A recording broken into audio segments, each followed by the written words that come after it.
Hello everyone, welcome back to Coding Intuition. Today we are going to solve count subarrays with fixed bounds problem on LeetCode. So let us quickly understand the problem first. In this problem, we are given an array nums and two integers min k and max k. So what we have to do, we have to find fixed bound subarrays. What is a fixed bound subarray? A fixed bound subarray is a subarray in which the minimum value is min k and the maximum value is max k. For example, if we can see this array, in this array, if we have to find out fixed bound subarray, we can see that this small array, this one is a fixed bound subarray because the minimum value inside this array is 1 and the maximum value inside this array is 5. Okay, and this subarray can also be called as fixed bound subarray because it inside this minimum value is 1 and maximum value is 5. So as we can see, we have two minimum bound subarrays in this.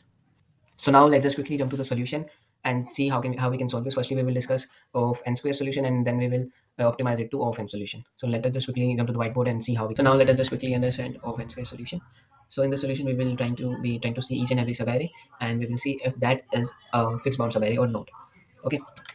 To iterate over each and every subarray, we will just run the two loops and that will do our job. Inside our interior loop, that is this J loop, we will be checking four main conditions. If we see minimum k inside our array, we will set we have seen the minimum k. We will set as minimum to true.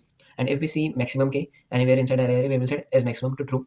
And third main condition is that if our any elements inside the array go outside the bound of 1 and 5. Basically, if anything is less than 1 or greater than 5, we will say we have to break this loop because there is no use going ahead inside this because the bound is outside. This cannot be a fixed bound subarray if any element go outside of it. Okay, and else in else condition, if both of our elements are found, we will just increment our answer. So let us just quickly run through this and try to understand how it works. Okay, so as we see, both I and j are at first index and we found our min k, so we will set the value of is min to true. Okay, we have set the value of is min to true. Now we'll move ahead.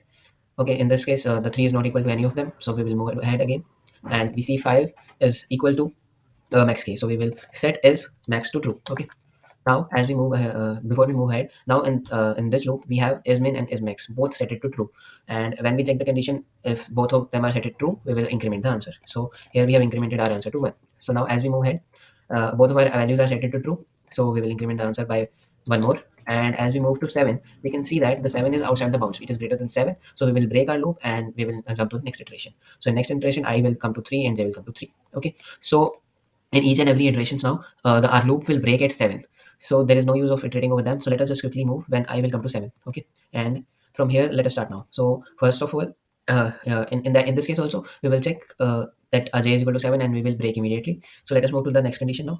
So here we will find out that j is equal to 5. So and also whenever the loop resets, we will set it to false. Okay, as we can see here, it is set it to false whenever the loop is resetted.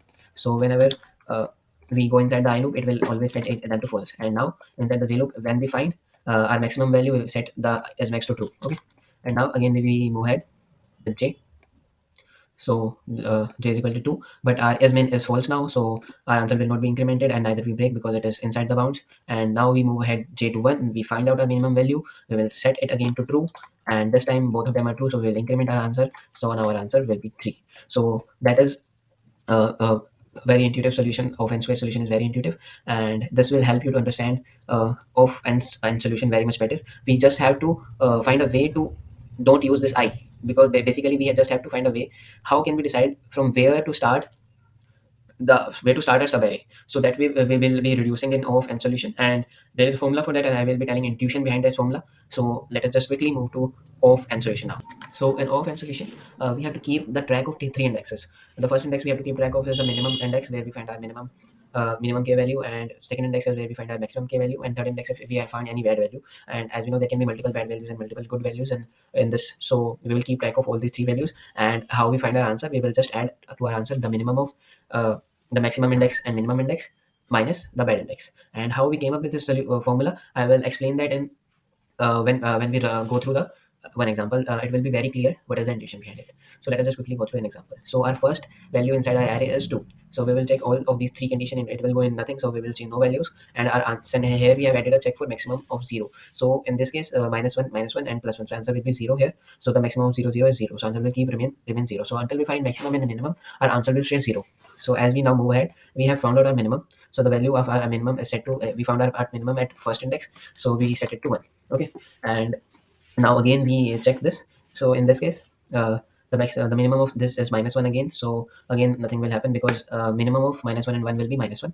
So nothing will be added to the answer. Again we move ahead to 3, and this is neither of these three conditions. It is not minimum, not maximum, not bad value. And as now we move to 5.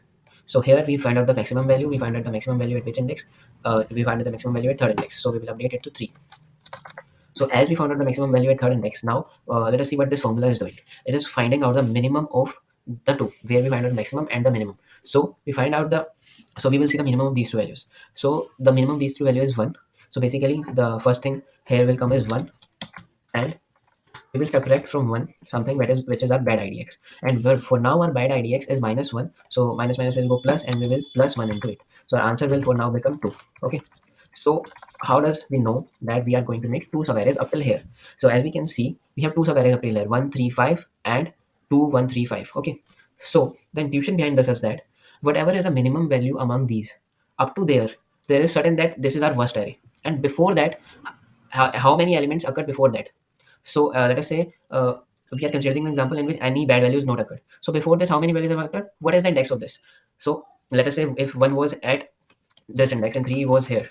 So in that case, we will be adding 2 to it, because we will be making in that case we will be making 3 subarrays in this case. First array is this, second array would be this 3 1 5, and again third array would be this. But as our one is here now, we are only making 2 subarrays.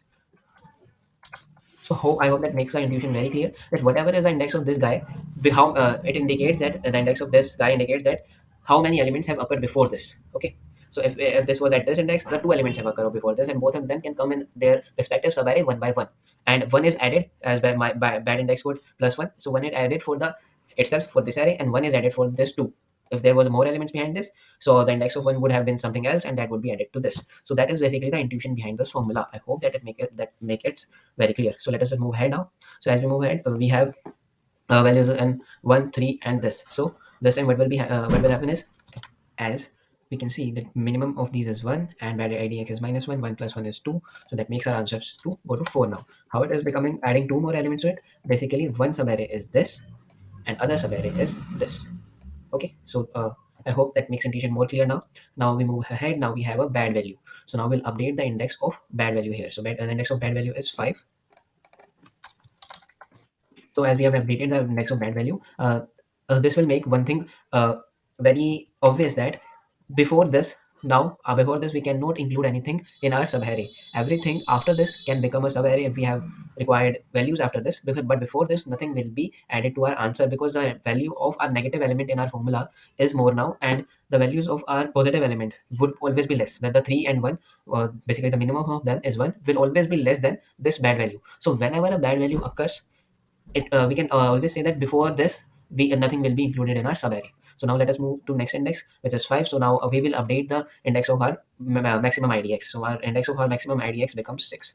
So now we move ahead, and we don't have maximum idx is 6, but we will always take the minimum of them, and again this answer value will become negative, and 0 will be greater than the negative value, so 0 will be added in this case as well. So nothing will be added, that is 0. Now again one more value comes here, which is 1, which is equal to our minimum value, and value of it is 8.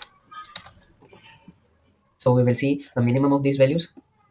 The minimum of these values is 6, and 6 minus 5 becomes 1. So we will add 1 to it. So our answer would be 5 now. So which subarray we are talking about? We are talking about this subarray. And how do we get the intuition that we have to subtract the bad idx from this? Basically, we have to subtract everything before the bad index is excluded. Now we cannot add that to our subarray. So basically, the index of our good maximum value was 5, and bad index was this. The bad index was 5, and maximum minimum of our both idx was 6. So basically, it is telling that before this there is nothing between them. If there is something between them, so the value of their subtraction would be 1 or 2 or whatever elements are between them, and that will be also added to our answer, and that will increase our number of subarrays. So I hope this makes the intuition very clear, the formula very clear, and thank you so much for watching. I hope this will help you.